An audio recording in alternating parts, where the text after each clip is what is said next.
Hello and welcome to Tell Us Your Effing Story, a podcast by franchisors for franchisors that goes behind the scenes with some of the most interesting characters in the Australian franchise community. I'm your host, Bruce McFarlane, with my co-host, Jon Sully. Today we're speaking with Ben Fletcher, the founder of Listen to Your Body. Welcome, Jon. All right. Tell us your fucking story. Jon. It's franchising story. I know, that's getting boring. You did say about swearing. Oh, yeah, let me get into it, mate. It's a small room, swear away. Yeah. Welcome, Ben.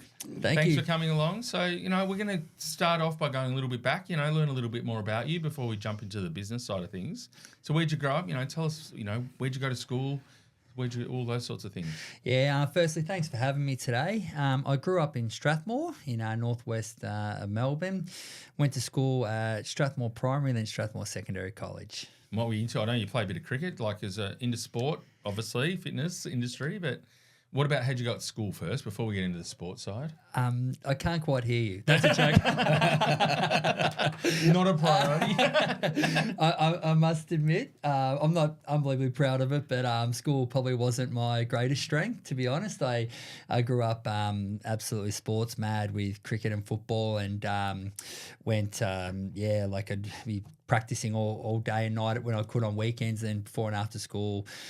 So cricket and footy were my main sports and school is something I did for a period of time, and then when you're dumb as dog shit. Let's work with that. But it's a bit of a joke with some friends of mine with my school background. The funny thing is when I put in effort and I tried, I did all right. But for me, and once again, I'm not unbelievably proud of it. But I was about when we're doing algebra, I was trying to think how am I going to make money out of this. To be honest, I was quite entrepreneurial from a young age and was working at a young age. And probably my highlight at school was winning the chocolate drive 3 years in a row, selling the most chocolates. But where did you get that from? What'd your oldies do? Were you? Yeah, it was probably more my granddad was. Right.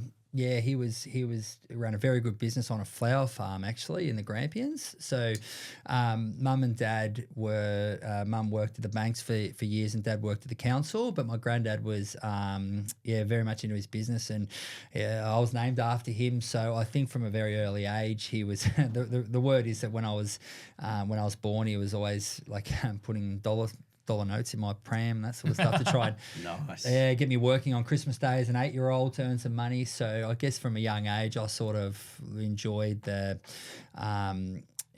side of things. So it's probably my granddad. So when you say flower shop, as in flowers, like roses, that sort of shit. It was a flower farm. So we had 1,200 acres in the Grampians and grew native flowers and 19 different types and exported worldwide. So it's a pretty big business. Yeah, he worked unbelievably hard. It was his life. And I actually worked there a fair bit over the years as well before I sort of do what I do now. I was sort of, I guess, groomed to take over that, or moulded, should I say, to take over that business on a farm, but it wasn't quite for me, to be honest. Yeah. You still go to the Grampians? You got a house out there, haven't you? Well, I actually got a house. Yeah. Good. Great spot. Yeah, because I was familiar with the area. We bought a house there as a holiday house and we Airbnb it, and so I sort of get that Wimmera hit sort of thing and go there quite regularly, but love it around there. Yeah. And was it all legal flowers that you just want to check? It's a good area. It definitely was. It's just behind the roses. Yeah. I think I don't know. There was some a little bit of stuff going on there back where, but I don't know. But we're pretty. Our family, they were very straight. It was all natives, and mainly a flower called Trit was our bread and butter. So it was very hard work. Learned a lot of lessons about work ethic on that farm. Yeah, it was I bet you did. as brutal as could be, and learnt the value of money very, very fast there. Yeah, good on you. And what about the sports side of things? So that was your main passion, was footy and cricket. So playing sport sort of at high level. What were you doing? You're still coaching cricket, I know. So right into it. What sort of level were you playing at? Yeah, I was playing cricket was my main jam. I did at one stage had to choose between cricket and football. I wasn't as strong at football. I probably wasn't as committed. I was committed, but cricket was my main jam. I did play what we call Victorian Premier Cricket. So how the system works in Australia, as my fair few people that know cricket knows, there's the Australian level, then there's the state level, then there's grade cricket or Premier Cricket, and I played in that for 20 years. At one stage, I was in the Victorian squad as a supplementary player with the Victorian Bushrangers, but I wasn't quite good enough. I did try for a long time to get back in. Certainly no regrets, but so cricket was my main jam. So I went and played. I finished when I was 36. So you played for Essendon? Yeah, that was my main club. Yeah, 15 years at Essendon, and I'm back there coaching now actually, which has been great, yeah. So what, batter, bowler? Yeah, batter. Strictly a batter. Whereabouts? Number 3 mainly. So pretty handy. Yeah, so number 3 mainly. But if you ask my teammates with my bowling, I was very good in the nets, but that's about it. I took 8 wickets, but most non-bowlers think we can bowl, but we can't. So how old are you? 45. 45. So do you know Cam Wallace? For Frankston. Yeah, played against him. And Butsy, Mark Butler? Yeah, no, him played in a grand final against him. Yeah, so they're all my fucking degenerate friends. So maybe that's where I met you before. Yeah, Mark Butler, played against him in 98, 99, second 11 grand final. He got 87 in that game. They were known for 140, chasing 263, and it was one of the best. Scar there. Yeah, there was. We won that game actually, and it was but I do know those guys. Cam Wallace, a very good player, played at Frankston. Yeah, excellent player. He's the president now. Is he? Yeah. At Frankston Peninsula? Yeah, right. So his son works for me in the recovery. Oh, wow. Small world. Yeah, tall, fast bowler. Yeah. Cam, He's one of my son's godfathers. So gotcha. Small world. Just, he's a degenerate, but he's a good bloke. A really good guy. Well, that's interesting. So that was you said 20 years. So you just drop when you're 36. Okay. So you've had a fair stint at it. Had a good go. I still thought I had a couple of years left in me, but at the time I had 4 kids under 5 and 4 businesses. Oh, and you're a breeder. Just tried to, exactly. But tried to keep playing, but no, time was up. I just couldn't go to training. One kid needs a nappy change. Another one, I was loving cricket, but So what were you do? Did you have to work during that period as well? I was starting the company. Yeah. So you've started that during all that. Yeah, like I was a PT first for years, and then I had a studio 2008. Then 2013 launched the franchise, and that was when we were in our peak breeding season, 2009, 2015. So I was launching the franchise, running 3 corporates as well, 4 kids, and 20 hours of cricket a week, and going to the gym 6 times a week. So it was pretty hectic times. That's probably why I got no hair. So we'll do one at a time because there's a few things in that. So did you have any other jobs before you ran your own studio? Like what were your early, like besides working on the farm? Yeah. What other things, was there any, because, the school would have wanted you to channel you somewhere. Yeah. Were there any other careers that you part-time or full-time? Yeah, sounds crazy. I actually did a landscape gardening apprenticeship. So I did a landscape gardening apprenticeship. At the time, playing cricket and football, body broke down, had osteitis pubis, which was a pretty common injury back then in the late 90s, 2000. That was when I had a career change in 2000 and studied while I was injured for 12 months. I was out of action for 12 months without injury. So I actually got the same flame that fractured my pelvis, and I was playing through it. So it was pretty harsh. But who were you playing footy for? At the time, I was playing in the Northern Football League, which was called the Diamond Valley for Laylaw at the time, 2000 years. So then had OP, and I was pretty cool. So that's when I started to be a trainer. Yeah. Look after your body. Yeah, I know. Not landscaping. Hence the name. Listen to your body, exactly. Is that how you came up with it? It actually wasn't. I come up with it with when I was training full time in the States. Got a lot of fitness coaches, and they always used to drill it into us, like listen to your body. But I sort of realised it's not just listen to your body to back off. It's listen to your body to do more if you needed to increase your loads, etc. So I just thought, that makes a lot of sense. Listen to your body, and that goes down to should I have 2 beers or 3 or whatever it is? So it's listening to your body and what you put into it. I think it sort of rings pretty true to that's day good. to day, yeah. So the landscaper didn't last long?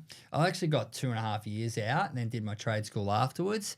And then when I was cooked and I couldn't do it, I said, I need a career change. I'm not going to be able to play a long level sport. So I always loved fitness. I had a home gym at 15, I was overweight, a little bit overweight as a kid. My nickname was Chub at school, but anyway.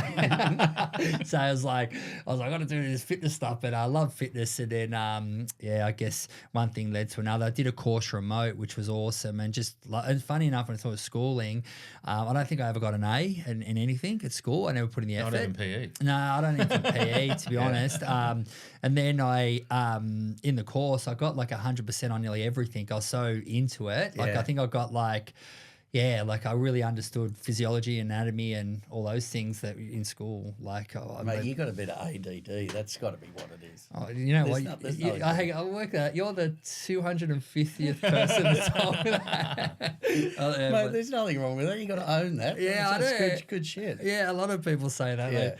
Yeah. Are you diagnosed? Fuck it, no. No, without a doubt. But Spencer just was, and I went to the doctor and with him and answering the questions, and I'm going, got that, got that. Yeah. I think that's if your kids have got it, you've probably got it. Yeah. My wife certainly doesn't. Yeah. So can I just go back to your grandfather for a sec? Is he still around? No, Has he he passed away in 2015. Yeah. So what was the result of all that? Did he sell the farm? Yeah, he did in the end. Yeah, he did. He sold it. He worked till he was nearly 70. Then in 1999, 1999, I made the decision because I was also working there half the week in the second year and then half the week in Melbourne landscaping to do a apprenticeship over a longer period of time. And then when I decided to come back to Melbourne, he went on for about another 3 years and sold it to one of the other people in the flower industry. So it wasn't a bad exit. Mum's dad or dad's dad? Mum's dad. Right. Yeah. So what did you say your mum did? Sorry? She worked at the bank for years. Right. Yeah. And then she worked at the bank for years and then she, which honourable job, but she worked in a special needs home for people with special needs. So, she was, she did a nice soul. Very honourable to do that. I went there with her a few times. Yeah. And it taught me a hell of a lot. It taught me a lot, and I was young, and it was pretty challenging. So. And what was your dad again? Sorry? He worked at the council, so he worked at the council for years. Yeah. Retired a little bit early, but Mooney, which is called Essendon Council, then actually he worked there for I think his whole life. So. What was he doing there? Rates office. Right. Yeah, so collecting rates. So no one liked him. Pretty much. Yeah, that's good. That's interesting background. Yeah, that's very cool. Very cool. And so you've started. So 2008, you said, started the first one in Strathmore. Yeah. So that would have been a bit, not having a business other than your grandpa, but finding a site, signing a lease, all of that stuff. That was pretty scary to get involved in all that. So how did it go? You've obviously, it's grown, so it's gone well. But that starting out, how did it go? You're getting your first clients and. Yeah. I was pretty fortunate that in 2001, when I finished landscaping, I got qualified as a personal trainer. I actually did one-on-one PT out of a large big box gym for 8 years, 2001 to 2009. Oh, so you're working for someone else? No, for myself. Oh, right. So technically, Listen to Your Body started in 2001, 23 years ago. Technically, there was Ben Fletcher personal training. Yeah. I got... for one reason or another, I was fortunate to have a following pretty fast, and I got booked out within about 3 months. I was doing 80 sessions of PT a week, crazy hours, and then I got I had a waiting list of 15, and then I put on one staff member, 2, 3, and I put on 17 staff members under me as a personal trainer. So I actually then went to my mate and I said, "There's a problem because there's." Listen to Your Body, then there's these other individual trainers there, and what's happening is people think they work for us, but we haven't trained them and molded them our way and our standards, so people think that they're with us. Let's put this out to an exclusive contract, and I reckon it's the best contract in Australia at the time. Exclusive contract, and the best bidder wins, knowing that we've got 17, they got 1. So they go, that's a good idea. So we'll just pay you. So it was back then it was $85,000 a year just to pay him for a ride out of a 6,000 member gym to get any member of those 6,000 will listen to your body. So if you join a gym, want to train, it's only listen to your body. They had none of their own. So it was a pretty amazing contract. But then, so that gave me a great grounding on running a business. That was a $500,000 business back 20 years ago, which was a lot in PT land. Sure. 17 trainers. And then So then I made a decision in 2007 to say, oh, there's something wrong with this business. I can't sell it because it's out of a gym. It's like, it's only a contract, piece of paper. What if the YMCA lose and it goes to Belgravia? We're cooked. Yeah. So I got to get out. I basically said, look, I'll pass over all these contracts I've done so you can keep them, but just give me the next 6 months rent free and I'll keep the money. And they just gave me like 40 grand worth of free rent. And then shot out the exit door, but I kept everyone in a job, left morally. And then at that point, the earlier question was we'd signed a lease and then that's at Strathmore. And I didn't fear anything, to be honest. I just thought it was just a stepping stone because of that foundation, I think. Because you've already been running a big business with lots of people. So, yeah. So how did you grow that at the start? Just word of mouth, to be totally honest. Right. Social media wasn't around. Hard marketing was there, but we did it through word of mouth. Oh, yeah, Trev's a good trainer or Brian is a good trainer. And then they would join them. And back then, everyone had a trainer. Like, it was a big thing. Like the States, it was, massive in the 90s, personal training. So hit our shores in the late 90s. We're always that 5-10 years behind. And then 2008, I sort of thought to myself, and I've got to be careful saying this out loud, I thought to myself, surely PT is going to be gone in a few years. Like, it's not going to be the same. You don't have to pay $200 a week to have a one-on-one. Just get personalisation within a group and you're paying 1/7 of that for the amount of sessions you get. So that's when we pivoted and opened a studio. Wow. Very cool. So you had your first one, and there was 5 years before. So you opened multiple company owns. Yeah, one first up. Sorry, it was one first up in 2008. Yeah, and then the next, the first franchise, we actually did it a bit different. We wanted to get, because it was so unique and no one was doing it. I don't think anyone's really doing that much today, to be honest, but we wanted to get proof of concept of what we're doing and try and show high profits to replicate. But then before we went to the market, we actually replicated a franchise for 12 months before we sold and say, well, without sounding silly, I go, oh, is this just a good business because of, Ben and Rob and whatever? And and then we piloted a franchise and go, well, first year sales, we did this, and let's just watch and see. Let's see if it's a good franchise. And then we just slowly did that. But at that same time, we were sort of like half franchisors. Like we were like doing a bit of that, but then also running multiple corporates as well. Yep. Yeah. So you, at that time though, did you have a franchise? Did you think about, I'm going to franchise? Yeah. So you in your head, that was the model to grow. And that, so what was your early experience? Because with franchising, was it, you saw other gyms that were going well franchising? Are you involved where you were training, or? It's a really good question. I was in Mooloolaba actually, and I went down, had a, I think it was a coffee. I probably wasn't a PM, but I was in Mooloolaba, and I was reading some franchise magazines because I always wanted to grow. Like even like 7 years earlier, for some reason I want to open 40 studios around Australia, even when I was working out of Ascot Vale, because I wanted that impact on people. It wasn't just, oh, let's just do this to make money. Of course there's money, but it was the impact. So then, when I was in there, I was reading all about franchising and I was like, I've got to do this, because I thought, maybe I can do 3 to 5 powerhouses myself, but it won't give me that scale. Then I started reading a lot of stuff about franchising. I go, this is awesome. And then I employed a company in Sydney and I basically went through a 9-month thing with them, pretty much I'm sure you guys do, a lot of people do it, build franchises. I included legals as well. And then I took myself out full-time out of day-to-day, hired an office in Moonee Ponds and really worked hard on trying to grow the franchise, build the franchise, not grow it. And then, so it was just all new learnings. So what is the model? What do you do? So we personalise training within a group. So in the industry, you've got group circuits where we're all doing the same. Mm-hmm. Then you've got PT one-on-one. And then you've also got DIY gyms. They're the main 3 offerings, whichever way you cut it. We're like a hybrid of all 3, so we don't actually sit in one of those categories. So how it works is we'll have a group of up to 15 people, and within that there's different zones with different levels of exercise, and we personalise for each person. So it's not actually circuit based. It's all right, John's got a bad shoulder, just started training after 2 months off, so he'll work at this intensity, this exercise, this one regress, and go, okay, Bruce has got a bad back, so we're going to focus on that. You're not going to do back squats, but we're going to do a goblet squat. So we'll dial up and down the exercise to personalise for everyone. So they can have a personal trainer, but the catch is they share the trainer within a group. So then we'll have people 12 to 85-year-olds that otherwise they're not going to last in group fitness. They're probably not motivated to do it themselves at the gym. They might be able to afford PT, but so we really go after that inactive market. Okay.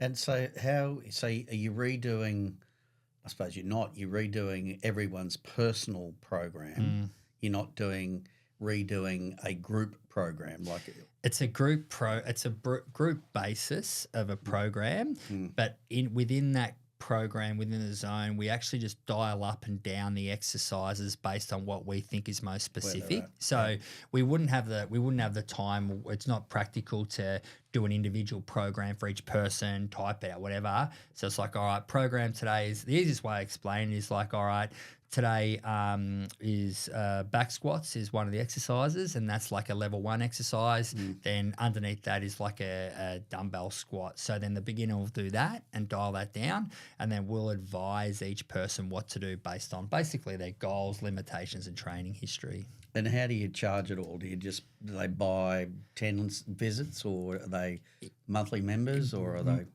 I know the exact because we did all the data yesterday. 79.5 at the moment do recurring booking, and 20.5 do a pack. So what that is $55 a week. You can have a trainer as many times as you want is the most common.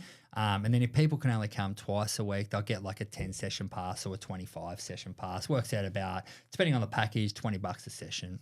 Yeah, okay. So it gives them both choices. Like some people want to cycle 2 days, go to recovery lab one day and come in twice with us. So there's no point doing a membership with us. So they're better off just spreading their budget where it's like pay as you go. It's like, yep, someone before at one of our studio, I just sort of I was just looking at something on data.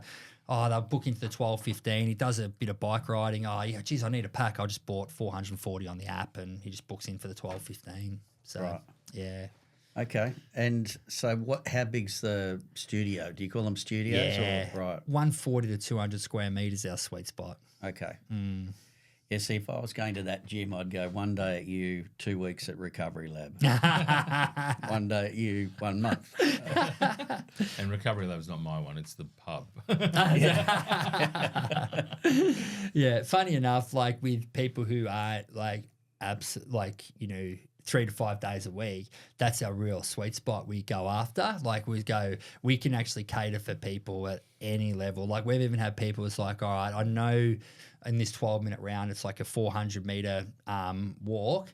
And then in between there's core exercises. We'll do say, no, you're only going to do 200-meter walking and sit down for a minute and do that. But it's better than being on the couch and they're 180 kilos and they can't do the whole program. We can still like maneuver. Work around it. Yeah. So we want to hit that 83 to 85% of people who are not consistently training in Australia. That's who we go after. We don't go after the people with the 6-pack doing heavy battle ropes and med ball slams and that sort of brand message. It's more about people who need support, accountability, and motivation. They're probably at the CrossFit games. 100%. Yeah, they're crazy. Yeah, I know. It's nuts, isn't it?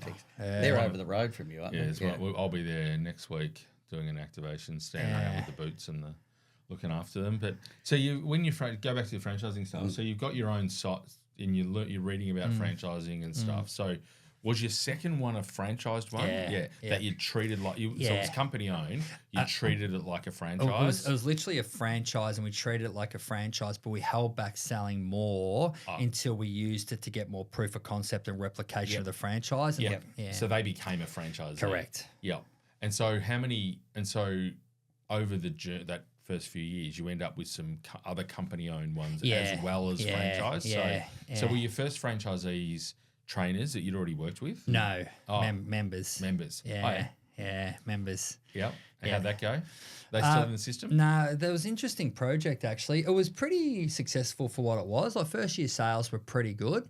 The only little challenge with that particular one was they had a couple of little challenges on family there, a couple of little challenges. And then one of the members of that studio sent a contact who was a good inquiry and asked to buy in another area, knowing that this one was taken. And then I thought to myself, you know what? I know it's not for sale, but I might just make a call because I knew that this individual had a couple little challenges. And then so I actually made a call and say, I know it's not on the radar, but someone might want to buy your business. I mean, I reckon you could do all right. And then, long story short, facilitated a sale. And after it was 12 months, good sale too, win-win, massive for everyone. It was good. And they're still there 10 years later.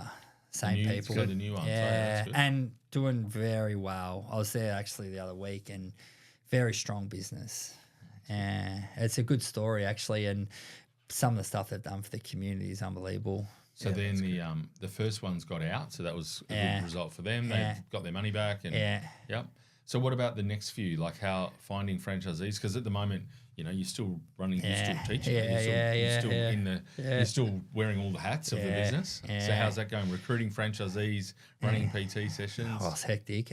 Fortunately, I stepped off the floor at that time when we franchised because without sounding silly, but the one we had, the original founding one that actually turned 16 next month, that's been going for 16 years, Strathmore, the original.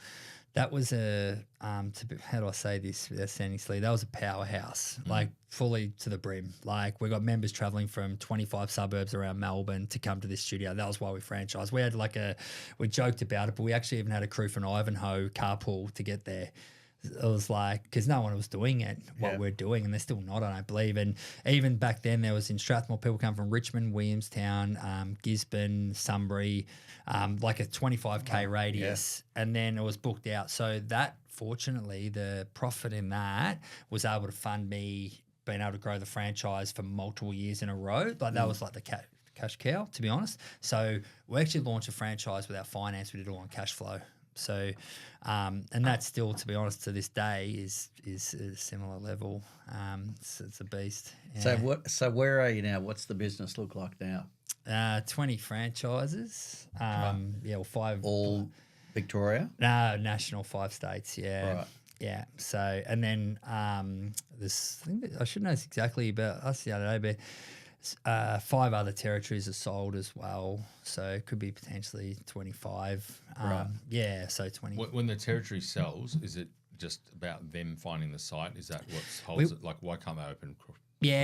So the 1 or 2 cases is reserving territories to start early next year. Like one's finishing like their osteopath, whatever. So one of them's put in a request to reserve a territory for a period down the track, and we backed it in because we really like the candidate. Another multi-site really want this area, so they've purchased that.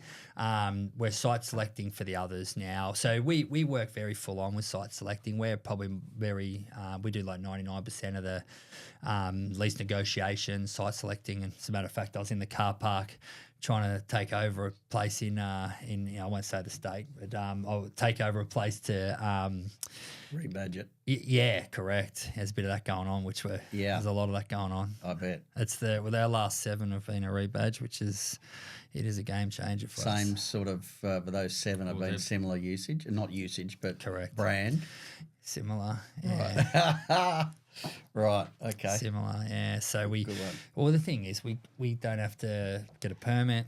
Yeah. It's 12, 15 grand. We don't have to wait 6 months. There's a member base that are potentially coming back, and it's a no-brainer. Sounds bad, but it's so you find a franchisee, and then you find that's already a franchisee for someone else, and they want to get out, or it's that one's about to shut, and your franchisee says, I'm going to buy it cheap because they're getting out anyway. Well, actually, even just to be honest, take over the lease. Yeah. Yeah, we don't offer money. Oh, because they're getting out. They're getting out. We're doing them a favour, to be honest. Yeah. Without sounding disrespectful, but someone's potentially in a lease, the horse is bolted, where's the exit door? And we just say, look, if the ones that have got equipment left, we'd actually just say, honestly, just put it on marketplace or put it in storage and try and get, we don't really need your equipment, but we'll happy to take on the new lease. And then for the landlord, they're probably struggling to get rent anyway, and then we'll take over the lease and say, well, how long have XYZ business got left? They've got 18 months. We'll say, let's do a new 5-year deal now. So they've got a 5-year lease.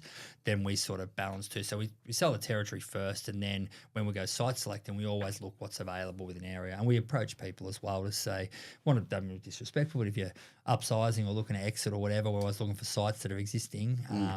That's been a pretty good strategy. Join the family. Yeah. How are you finding the franchisees? Are they naturally coming to you, the inquiries, or are they still members? Good question. You said multi-stores. You said you got a couple of multis in there. Got a couple. It's a really good question. I think there's a bit of a mix of both. We get members, sometimes staff, sometimes off platforms as well. I don't think franchise recruitment's easy, to be honest. I think it's very difficult. What I find really difficult about franchise recruitment too is that when the lead comes in to go through the process, you don't really know until 6 months in, like really how good that is. That's probably one of the challenges there. But we are getting the ones that get through the first stage. What we've found is the lead quality seems to be better than it was a period of time ago, just not huge volume. But in saying that, from our personal brand, we're not playing heaps with lead generation strategies and investment. And are they okay? So are they're not business owners. They're people that are not fanatical. That's too strong, but health conscious. It's changed. Yeah, it's changed actually. It used to be personal trainers who'd come to us to upgrade. Now it's more business orientated people with a passion for fitness. Right. Okay. And our best performers are not trainers. Yeah, that's not surprising. Yeah, our best performers are very business orientated, but they love fitness. They can build relationships. That's personal trainers. I won't say they're unicorns, but to be honest, personal trainers making great business people is very possible if they're willing to listen, take the feedback and adapt and change, because they've spent 80% of their work life teaching squats and bench presses there. So that's a total different skill set to running a business. Yeah, so it is. I think they both work. Like Marco, one of our guys, he's a personal trainer at a gym for 8 years. He's an absolute beast. He's got like I'm going into details, but he's a freak. Like he's like something you don't see too often with what he's done in business. But he was a personal trainer, but he goes, the reason why he's come to us because he wants to learn to get off the tools and not be a PT and leverage himself. And now he just opened his third studio in Ascot Vale last week, a week before, I think. That's great. Yeah. But he was a trainer, but he's one that really developed his his business game. And like we talk about this stuff all the time. I went to a conference of a chain, a bit like yours, and I was doing a presentation. Before I got there, they all broke into groups, and they got on a piece of paper, whiteboard, whatever, and wrote down all these things that were important to them. And it was so cool. I was going through the list, and I was looking at all three or four of the groups, and not one of them mentioned money, like making profit, nothing. It was all community, health, being part of a team, great stuff, like really great stuff. But any business, not a fucking clue. Yeah. And there was a real eye opener for me that if we ever invest in something that is a passion business, you need to make sure you got a lot of strength around it to help them to run it. Yeah, I couldn't agree more. And I'd rather that than anything else. You know, that's it's good because they, you know, we were talking, and I was going to ask you this as well about how you get your members. You know, you got to have a pretty slick sales process? Yeah. Because I assume your attrition rate, whatever you want to call it, where someone like me is like, fuck, I'm not doing this again. I'm out. So what you lose members per month at 3, 4, 5%, whatever it is. I actually did this yesterday, and this is pretty crazy, but last 30 days was at 98.9% retention. So attrition, which I've never seen that number before. I can't even pinpoint why, to be honest. We're usually between 95 and 98, so 3 to 5% or 2 to 5%. So yeah, it happens. But with our sales process,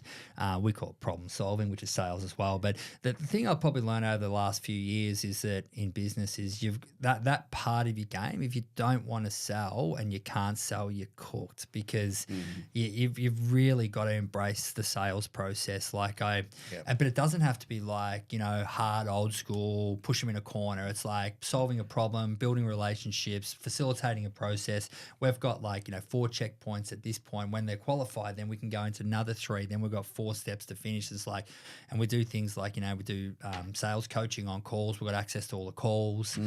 We even have an internal salesperson we actually integrate into businesses, which has been a game changer. He's worked with 3 businesses and changed the game for whole 3 of them. Yeah, it's smart. Yeah, we want to build our sales team, and any new studio going forward, I haven't put in the franchise agreement yet, but it's pretty much, maybe I should, because You should it's an definitely do it. absolute no-brainer. And that's the thing I find. When you need to be the best at sales, you're actually the worst, and that's in your startup because you haven't got the K's in the legs. Yep. You need to get the K's in the legs to sell, and it takes you 100 calls to stuff up before you can get your percentages up of strike rate. So we'll inject an expert to work with them, then they'll learn as well. So, But it's so true. It's exactly what Dave says, that for even, franchise recruitment, anything salesy, today's generations, they don't want to be spoken to until they're ready. Yeah. So you have to give them as much as you 100%. can and then come in when they're ready Yeah. to go, or else you just piss them off. Yeah, it's all relationships, I reckon, and solving problems. Yeah, especially like member sales. So it's identify. It doesn't have to be a hard process. Like it really does. I actually feel with sales, I did a lot myself. Probably signed up 10,000 members over the journey, but I actually felt I was letting them down if I didn't get them started. I'm actually letting them down. That's got to be the mindset rather than I want the money. Like don't worry about the money. That comes. It's relevant. It's irrelevant. So we spent a lot of time in that part of our game. And so some of the ones that didn't go so well, was that a critical area that they didn't hit the ground running? So it's that, they've got all the right intentions. You've obviously thought they're the right people because you've recruited them and they've found you and then that hasn't worked out. So is that the main thing? It's just their inability to sell? Yeah. I think something that sits over the top of that is that's following systems and processes, which sales drops into that. So without doubt, the biggest reason for ones that haven't worked out, unfortunately, over 23 years, we've seen it a few times, it's just moving away from systems and processes. That's been the number one factor. And the four drivers for us are always unbelievable sales game, great service to get members results, great people management and great business management. And if people are weak in two of those, they're going to be probably, struggling to get oxygen in. So you've got to be, if you're not strong in all four, that's okay, but you've got to find people who are strong in all four. So that's why our franchise year last year, his numbers are incredible, like 300 on direct debit. And you run the numbers on that at $59 a week. It's outrageous business. He's an accountant, so he can't PT, but that's all right. But his PTs are guns, and then he's training the salespeople. He runs the business so well, and he's just a great people manager. He pays them well, he supports them, he upskills them. So he's ticking all these 10 out of 10 at all four, and he absolutely smashed it. And then on the flip side, ones that haven't worked, their sales game is lean. The hustle's lean. The PT service isn't really there. The follow up isn't there on clients, and it's just like, I'll open a gym and I'll trip over the money. It doesn't work like that. You got to hunt the money, and not anymore. Nah, you got to. Back when there was 2 competitors in each territory, that's fine. But now there's 15. So a lot of gyms, yeah. So any of them that you've had some bad ones that you've had to say, look, this is, it's not you, it's me, mate. You need to go. Bad breakups? Yeah, well, we haven't, touch wood, we've had breakups. Touch wood, we haven't had any bad breakups. Yeah. It's always been, and we've always been really big on communication as well. Like, it's like 4 months in, it's like, hey, this is where I think we're heading. I really feel unless these things change, that by December, I don't think we'll have a business here. And then what that looks like is X, Y, Z. So being really clear on communication.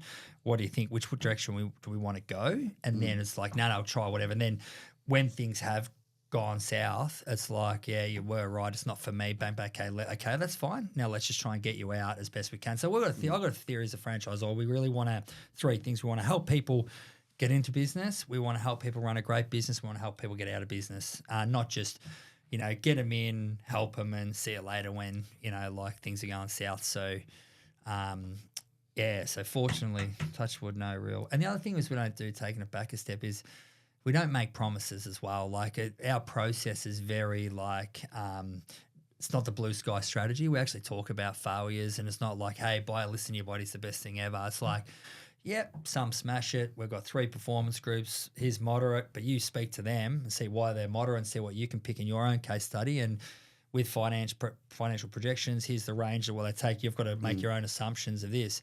I haven't had anyone come back to me and say, but you told me I'd make 200 grand a year like so-and-so, because I've never said that. So I think we sort of try and protect ourselves a bit there so people own that decision. And then even before they would go, it's going to be tough. Like, it's not, you're going to open up and you're going to be at the cafe at 10 a.m. and, if you've got to take an 8 o'clock phone call on a Sunday night, you just got to do it till you get going. So we actually have those discussions. So. So what's the plan? What's next 5-10 years? Watch a lot of cricket. No, just joking. No, the plan next 5-10 years. So we're not after to try and open up 100 studios in a hurry. Like for us, like we feel, and some people might say it's conservative, but we'd love to open up 5 a year, open up new ones. But for us, it's not about how big, it's about how good. We look really closely at studio performance and studio average. For me, it's like money's a driver, but the reason I get out of bed is impact more than money. I don't even spend money, to be honest. I wear 3 sets of clothes, cricket gear, I wear training gear, and I wear work gear. So, so I don't really want for much by way of spending money. So it's not like it's... You got 4 kids, though, mate. Got 4 kids. Oh, aren't they? How old? They're all like, early 10 teens? to 15, yeah. 10 to 15. They are expensive, aren't they? Jeez, we were talking about that the other day, just the money. When you go on holiday, you put them on a plane. I know, yeah, exactly right. We might have to hitchhike soon, but anyway. So it's just, for us, it's about steady growth. And while it's provided it continues to be like enjoyable to grow at that steady rate of that 5 a year. And look, if it does dial up even more because the unit economics are strong, average profit's strong, then we can dial up from there. But I guess the big one for us is to make sure that a lot of people are profitable. That's the nut. It's not about, let's just get to 50 sites and whatever the profit levels are. So I've even had times where profit levels, averages weren't where I wanted to, and I've pulled back on recruitment for like 3 months. Oh, what's the problem? Okay, it's this or it's that or it's programming or whatever it is. So no, we've got to get better before we sell. It's got to ripen the product to sell. So for us, it's steady growth and still enjoyable. So where do you think that sense for you came from? How did that? There's a lot of franchisors that are out there that they talk the talk, but they don't walk the walk, like what you were saying, which is what you were saying is absolutely spot on. You know, that franchisee profitability is the only thing to worry about. Yeah. The rest just comes. Yeah, agree. But that's rare, what you're saying, unless you're full of shit. Are you full of shit? No, I don't. I don't never lie. I don't think I even talk rubbish. Maybe just talk a bit of jargon sometimes, but no. But that's how I I'm think, being serious. You know, that's there are a lot of people out there that say that they do that, but they don't do that. Yeah. And it's just absolutely critical. So well done. Well, I think I've been through it. Like I've been through both things where like I've seen businesses that are not go well, and as a franchisor, whether you like it or not, it is with you a bit. Like it's horrible stuff. And that's why, like, even granting a franchise, it's like, the number one thing, will they be profitable? I don't care. I've even said to people before that are ready to buy, I was like, you haven't got enough money. I said, yes, you'll get to the start line. And yeah, we'll get our franchise fee, and yes, we'll get upfront. But I said, but if you have to go to plan B reserves, you don't have the reserves, you're going to lose your house. So, oh, really? But I want this. So, yeah, I know you want it, but you're not ready. And then, so they're the sort of conversations we have, because because the thing is too, when things are going well, and the network's healthy, it's amazing. But when there's challenges, and we've had challenges, it's horrendous. It's like everything gets questioned, and it's not fun. Like, it's not fun as a franchisor when people are not making money, and we've seen that before. Thank God our percentages have always been pretty good with our performance level. It's not like we've ever been at a stage and go, well, geez, we've massive problems with it now. We haven't been like that. But, it's Has just this year been tough? To be honest, it's been good. We had another Q1 was our best ever in every metric, attendance, debits, averages, sales.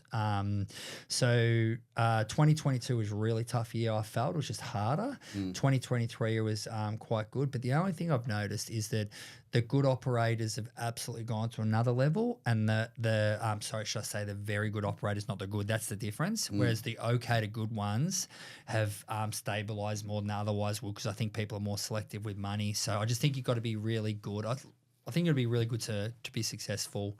I don't think you can be okay. And your multi-unit, you mentioned that's a strategy to multi-unit. So do you do extra training to help them get from 1 to 2 or 2 to 3, or a process that you help them? Yeah, we've got criterias to meet, and like there's multiple, which I won't bore you with the details now. There's multiple with turnover and yada yada, and we go through that and we look at their skill sets as well to see whether they're suitable for that. We know who is and we know who isn't. Even one was interested and ridiculously high performer, this person, and has been for like years and years, been with us for a long time, like over a decade. Had just a friendly conversation, like almost with a smile ago. And she asked me about buying another terrier. I said, you don't want to do that. And she's like, what do you mean? I said, you've got a comfortable life, young family, you're making this much money. Why do you want to do this for? I said, and she doesn't have the exact skill sets to be a multi-site, because of delegation and other things. So she goes, and then she sent the email back, oh my God, thank you so much for your honesty. I said, yeah, because you're happy, you're working, you're making money, you can go to a coffee shop, you can go on holidays. That's your goals. You're relaxed. You've got to be pretty crazy to go multi-site. I think you've got to be really hungry to go multi-site. She's not that person. So do you think your cricket coaching has helped your franchisoring? Definitely. I think it's brilliant, to be honest. I think I actually coached as well as when I was a player as a 32-year-old, and I learned a lot then. I'm learning a lot now. So it's really, really good experience. Which team are you coaching? Essendon. The senior? The whole club, head coach of the club. So you're the head club. So, and the first, Yeah. So do your kids play cricket? Yeah, one of them does. Our 13-year-old, he's a cricket nuffy. Yeah. So he's down. Is he playing at the same club?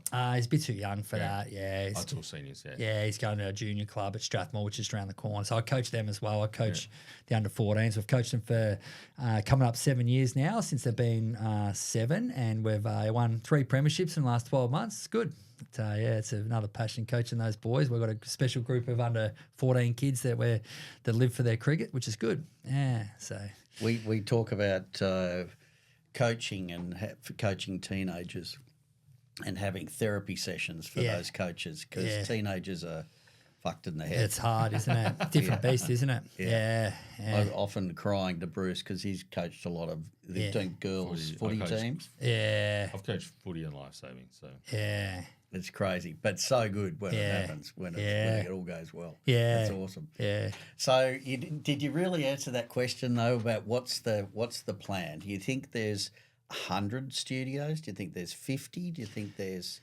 how big's your area? Like you said, 25K's draw, but that was obviously from when we were there. Yeah. I think we could get to 50. I think there's no reason why we can't grow it. And then probably the other thing is being the founder, been doing it for a period of time, without giving too much about the podcast, am I the person to help grow it to that level? Maybe I'm a bit precious as well. So, with who we go, I guess, maybe just being so attached to it as well. So maybe that's a little bit limiting. But I guess from a plan point of view in my role as day-to-day running the business, I assess myself at June 30 each year with a performance and whether I'm the right person to run the company. And in relation to numbers, I think we can get to 50. We'd love to get to 50 and would love to get to more if we can impact lives. But I guess, sorry I didn't answer the question better before, but as long as we can maintain very good unit economics, I'm happy to grow it to 100. I'm happy to take it international as long as we're performing well. For me, it's about performance. So, I'm not afraid of growth. So I don't think any franchisor would open, I just want 10, just because